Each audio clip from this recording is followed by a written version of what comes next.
Мыскал Серикова багбанчылык ишти жакшы түшүнгөн Чарбакер айым. Анын чарбасында мөмө берүүчү өсүмдүктөр көп өстүрүлөт. Чарбакер айымдын үйүндө жүзү мөмөлөп, андан көп жылдан бери арбын түшүм алып келүүдө. Чойсун убагында эле, чоң колхоздун убагында эл көчөт алып атканда мен ошо өсүмдүктөргө бак чарбагына абдан кызыгам да.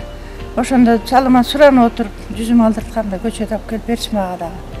Десем 5-6 түп алып келген. Анан тиккем, анан деле ар жерде тигилип көмүлбөй, агесте кыш калың болуп, кар калың жаагандыктан тумчулап койбосо үшүк алып кетчи да. Анан мен абдан убара болуп 2 түп жүзүмдү бир 10 чакты жыл балдарым үчүн абдан аракет кылып өстүрүп жүрдүм. Анан кийин маани берилбей калган да. Короче, анан жерде бир түп капкара жүзүмүбүз бар болчу. Анан берде кызыл жүзүм болчу. Мына түбүнүн калыңдыгын көрсөң, канча курап калган да. Анан бул эми жүзүм болбойбу деп Вертера холдинг компаниясына кирип, гүмүндөр боюнча ушундай кураган өсүмдүктөрдү жаң киргизет экен, ушундай өстүрөт экен деген уккан эксперимент кылып, түйүнө бир капчагын жарым чака сууга куюп туруп эле түйүнө куюп койсом, былтыр 3 гроз алды да, мындай калыңдыгы. Мындай 3 гроз алды, бирөө 750 грамм, бирөө 600 грамм, бирөө 350 грамм болду. Үчөө ошондой болду, анан калгандары майда болду. 4-5 болду. Анан жеп койдук аны.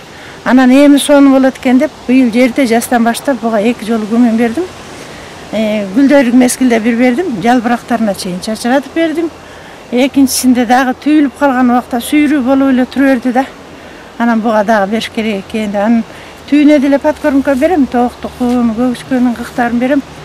Үйдөн гүлдөргө берген азыктардан берем. Ошондо деле багы суу жакшы жерден деле суу келет болгондо жакшы өспөй койду да. Анан ушул тамыры кармап атат кой.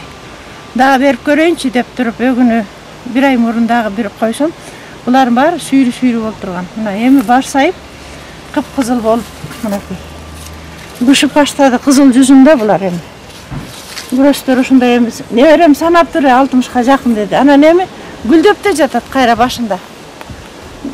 Жери күчтүү болуп калдыгы деп ойлойм, гүмүнүн касиети да бул. Анан эми өзүм группаларым бар. Ошолорго жөнөтсөм баары таң калышат да. Ош тараптан Окең деген эл эми ошол жактан бир группам бар, ошодон балдарга чыгарып койсом, биз сизде жүзүм өстүрө албайбыз го. Сиз эмне секретиңиз бар дейт. Менде эч кандай секрет жок. Мен эмне бар болсо өзүм ошо элге бергенге аракет кылам. Менде сактанбайдым, андай элге окшопмун. Мындай сактанууду билбейм. Ошол элге таратам деп эле ошо группаларды ачып жүрөм. Анан кийин айтсам эле улам сурашып анан кийин жайылып кетти да. Анан эми буну дагы эми билбегендер бар, кызыккандар бар. Деп эле мен эме кылып бербей, чоңураак форматта бир жолу көргөзүп коеюн деп эми кайрада чыгып атам. Суроолор абдан көп да, жүзүм боюнча. Каарманыбыз Мыскал Серикова Бакай Ата районунун Боо Терек айылында жашайт. Багбанчылык ишке кызыгып, багбанчылыкка таанып болгон маалыматты журналдардан жана интернет булактарынан алат. Мисалы мыналарды кыркып алып мончолорго хандроз болуп, жел болуп, суук жеп келгенде ошону сууга жибитип алып денеге чабабыз. Баарыңар эле билесиңер. Бу дагы жалбырага да пайдалансаңар болот. Сүйрүү. Ошону жылуу сууга жибитип алып туруп, малга берсеңер, жем катары мал абдан бат семирет. Дуптун мөмөсү. Мал абдан бат семирет дагы оорукчан болбойт. Мунун да эмеси пайдасы абдан көп. Россия Федерациясынын Алтай Республикасынан буйрутма берип, мөмө берүүчү көчөттөрдү алдырып, чарбасында өстүрүп жатат. Бул ошол Алтайский крайдан келген облепиха. Тикендери жок мынакей. Быйыл түшүм алган жок, бирок жылда алчу да. Бул бою ушунча өстү, аябай кеч өстү. Көлөкөрөк болуп атабы деп жатам, кумдак жерге өскөн жемелер да булар. Көчүрөбүз буну жазында. Өстүрүп алдым, самый главный өстүрүп алдым. Эми жазында көчөт кылам. Анан мына бүчүрлөрү байлантырбай ошол мына бүчүрчөлөрдөн кайра бутактар чыгат, булар көбөйөт. Буларды да бутап турса, омоложение деп коет, тазалап туруш керек. Ошондо жакшы өсөт. Ден соолукка кандай болот? Аябай көңүл бердим буга да. Ден соолукка пайдасы. Ден соолукка бул деле аз камдуулукка, ашказан ооругандарга сок кылып туруп ичсе болот, жаш балдарга аппетит ачылат, кан толтурат. деле жана бозон эле бүттүрүп болгондо өсүмдүк да кычкыл болот да, сапсары болот. Анан майы күйгөндөргө, жараларга, жанагындай бир денелерге бир жаман нерселер чыкса ошону майын сыйпап койсоң бат кетет. Пенсилин катары кетет. Анан мунун жалбырагын деле чай кылып жемдейбиз. Чарбакта алманын 10дон ашык сорту өстүрүлөт. Алма көп мөмө бериш үчүн убагында азык берип, бутап туруу зарыл. Алманын мөмөсү чоң болуп, даамы да ширин болоорун каарманыбыз айтып берген. Бул крепсон алма. Былтыр 700 граммдан берген ар бири. Азыр көбүрөөк алгандан сал майдараак болуп туруп, 400-300 граммдан болуп атат. Анан биз ошол крепсон алманы мындай алмаларга кыйштырдык да. Мынакей быйылкы жаңы кыйшылган алма. Мына быйылкы жаңы кыйшылган. Берди дагы. Bunu kim kıysırat? Балам кыйштырды быйыл. Чалым экөөбүз кыйштырчубуз, быйыл балам үйрөндү, урмат балам. Неберелери менен кыйштырды. Анан эми результат жакшы буйруса. Азыр терип атабыз, уже бышып калды да. Ertemiz şatır var ya. 4 ряд крепсон бар. 177 түп алма бар. Буда бадам бар, айба бар, жүзүм бар, шабдалылар бар, 9 түп гилязым бар. Аблебиха бар, Алтайский крайдан келген, тикенеги жок. Ал быйыл эс алып атат, жылда берчи, быйыл дем алып атат. Түйүнөн көбөйүп атат да, ошол күч келип атат, быйыл гүлдөгөн жок. Анан көлдөн угуп атам, ошондой аблебихалар бар экен. Тикени жок, ошодон көчөт дегел деген оюбуз бар эми. Адере балдарга витамин. Almanın kireçesi kandaydı? Алманын кирешесин быйыл эми ушундук болуп атат, эми кандай болот билбейм. Бизден ар жактагы алмалардан эле өзүбүзгө нормальный эле болчу, быйыл азыр жаңы баштап атабыз, кандай болот билбейм. Жакшы эле болот деген ойдомун. Жылda kança oldu ya? Kanday yakşı oldu ya? Жылда бул крепсон мыяктын бардыгы терек болчу да. Анан жазында кыркканбыз. Алмаларыбыз бягына ооп, өзү дагы бирин серийни алып, жакшы алма эмес экен, апа мен бул алмаңыз мага жакпайт деп балам нааразы болуп жүрүп берди да. Ой, крепсон деген мыкты алма бул. Бул мировой бышык катуу алмалар десем болчу эмес, анан ушинтип кыйштырып салганда. Көрөмүн деп. Мына бул деле кабыл алып берем, биягын деле көрө беребиз. Бирок быйыл эми түшүмүнүн акчасын кармаса өзү деле ынанат деген ойдомун. Эми балдарым өздөрү билет да, булар эми балдардыкы деп эсептелет. Ошо балдар үчүн тигилген алма багыбыз, алма көз. Союздаргандан берки аракетибиз ушул. Мыскал айым жаңгактын көчөтүн көп жыл мурун Жамбыл облусунун Тарас шаарынан алып келген. Андан бери жаңгак арбын түшүмүн берип, үй бүлөгө киреше алып келүүдө. Бул алмалар тигиле электен мурун бул жаңгакты тиккенбиз. Бул мага ушул жагы гана көк сак айдаганга, анан биягына картошка, мартошка, помидор, самдыр айдачубуз. Биягына ошол бир жөөк 5 түп жаңгак тиктик, Жамбылдан алып келгенбиз. Көчөтүн 47 сомдон ушундай кылып алып келгенбиз. Мынакей эми 3 каптан 5 каптан алабыз. Быйыл абдан жакшы алды жаңгак. Карачы башындагыларды. Ушуга да бердик биз гөмүндү, түбүнө чакалап бердик гөмүндү. Эми өйдө жакка колубуз жетпейт да, тамырына бердик да, кандыра бердик. Ушуга 1 литр гөмүн 1 гектар алмага жетет деп айтат, мен 3 литр берип койдум. Эми результат эмди жылы билинет. Колумда кенен болгондуктан болуш керек. Кече дагы жамгырдын астында жамгыр жайт дегенен дагы бере салдым, смородина, малиналарыма бердим, бүгүн сугартып койдум. Кече терип алгам малинаны. Малинаны былтыр кардын астында 2 жолу терип алдым. Карагат менен кожогаттын ден соолукка пайдасы көп өсүмдүк. Бул өсүмдүктөрдүн мөмөсү гана эмес, жалбырагы да көп ооруга шыпасы бар. Бул смородина деле ошол алмалардан мурун тигилген смородина. 30 жылдан ашып кетти десем болот. Биякта мен 30 сотук жеримде 36 түп смородинам бар болчу. Анан жакшы түшүм бербей койгондон жок кылып салайын деп 2 түп алып калган сурагандарга берип салгам. Анан кайта мен мунун түбүнө картофельный крахмал бердим. Эрте жазда картошканын кабыгын бердим.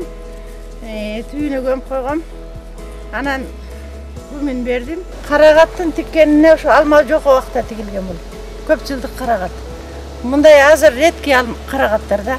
Азыр сырттан келгендер чаңдашкан, гибриддешкен карагаттар да. Мына бул болсо жалбырагын мындай кылып, мисалы бир жалбырагын мынтип бурап туруп коробкага салып коем. Коробканын ичинде салкын туруп эле кургап калат. Ана малинаны жалбырагында эле ушинтип туруп кургатып, ар бирин өзүнчө упаковкага салып коем. Анан кышында булар көгөрбөйт, чирбейт, эчтеке болбойт, жашыл бойдон турат. Көлөкөдө кургайт да. Анан бунун жытын өзүңөр деле сезесиңер, мына смородинаны мен соленияга, бадыраң тустаганда салам. Алчаныкын, ушунукун малинанын жалбырагын салам. Ошо витамин да жалбырагында. Анан хрендин жалбырагын салам. Ал эми түмүрүн болсо салаттарга кошом. Аспирин кошушат көбүнчө. Ичине дагы дарыз кошушат, атып кетпесин деп мен аны вообще пайдаланбайм. Ал ашказанды жайлайт. Уксус кошушат, уксус боорду жайлайт. Мына биздин витамин, дары, оокаттын баары ушу жалбырагында. Мөмөсүнө баар көнгөнбүз, жалбырагын эч кимибиз билбейбиз. Бул кандай пайдаланат? Муну эми ошо кургатып алгандан кийин мына свежем виде деп деле коет. Муну туруп алып деле кургатып койсо болот. Азыр мен морозилкага салып, пакетке салып, упаковкалап, таза жууп туруп эле жашыл бойдон сактап эле кышында иче бергиле. Грипп болбойсуңар, эң биринчи. Баш оору болбойт, канды суюлтат, бу дагы канга дагы, ден соолукка дагы витамин да болуп берет. Муну көк чай жана бета деген, нела деген чайларды красканы ичкенче ушуну ичип койгула. Илгери биздин ата бабаларыбыз алманын кабыгын чай кылып кайнатып иччи. Биз болсок боек ичип атабыз. Ошон үчүн ушуга эле өтүп койгула. Азыр эмне көп? Малинанын, смородинанын мындай жашыл жалбырактарын алгыла. Мына жашылдары свежий да. Ушулар жакшы. Эски мындайлар болсо болбойт булар. Анан мен мына смородинаны, оруста смородина дейт, биз карагат дейбиз. Мына баарын учтарын кырккам. Эми бүткөнөн булар дагы кыркам. Неге? Бир карыштан кыркам булардын баардыгын, ар биринин учун кыркам. Мына баары кыркылган. Неге мына байкасаң, берден бирөөнү эле тартып койсоң, мына берден кырккам, мынакей канча бутак. Көрдүңбү? Эгер кыркпай койсоң, мына мынау мисалы кыркылбаган, мына мынау бутакты. Быйылкы 1 жылдык бутак бул. Бул бир эле 2-3 эле смородина мөмө берет. А будан канчаны берип атат? Ар бирине мынакей мөмөлөрдүн орду туруп. Терип тим эле шагын ийип албады. Бир эле бутактан 1 чай пела аласың мөмөсүн. Ал эми будан 3-4 эле аласың. Айырмасы канча? Ошон үчүн ас жана сас иштеп койсок болот. Көп жерди гектарлап айдап алып, ар жерде чөп басып курап жатат. Анан көрө мынакей ушул эле бир жөөк бала чакам, кыз кыркындарым калышын жетет барыбызга. Берекесин берсе жетет.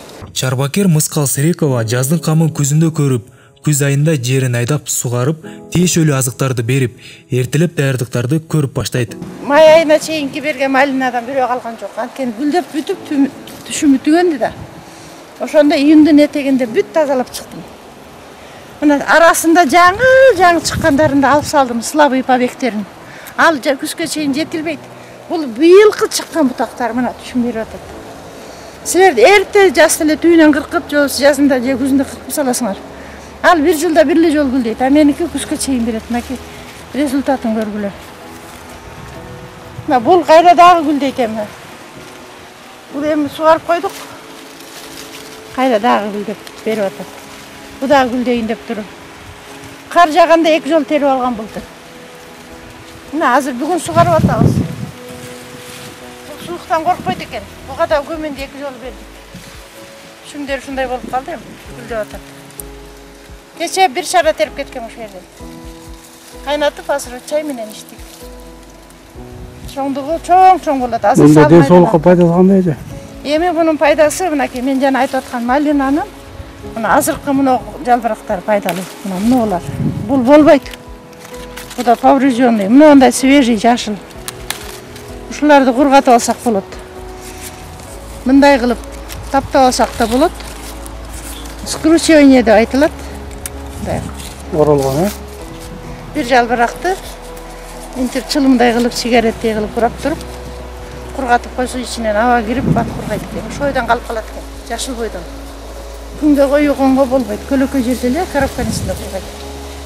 Мыскал Серекова эми чет өлкөдөн келген биогумусту өстүрүп, чарбалык иштерине пайдаланууга ниет кылууда.